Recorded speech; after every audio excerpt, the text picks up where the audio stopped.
Leonardo da Vinci has been known to paint some of the most beautiful masterpieces of our time. He captured the lovely, demure essence of the Mona Lisa, her shy smile, her delicate features, her long flowing hair.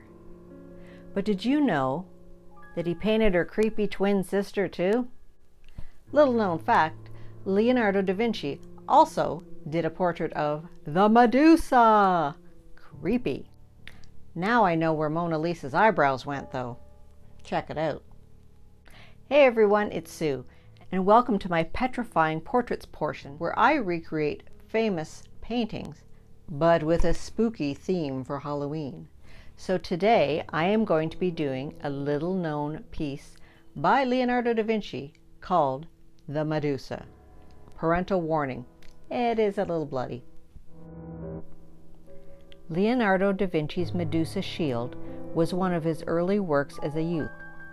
The piece was painted in the form of a shield and captured the hideous likeness of the snake-haired Greek monster Medusa, whose gaze turned unfortunate men to stone.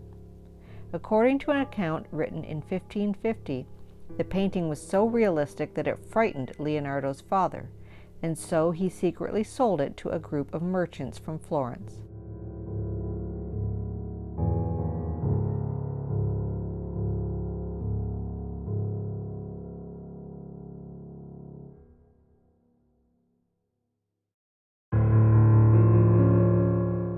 The piece has long since vanished and appears to have been lost in time.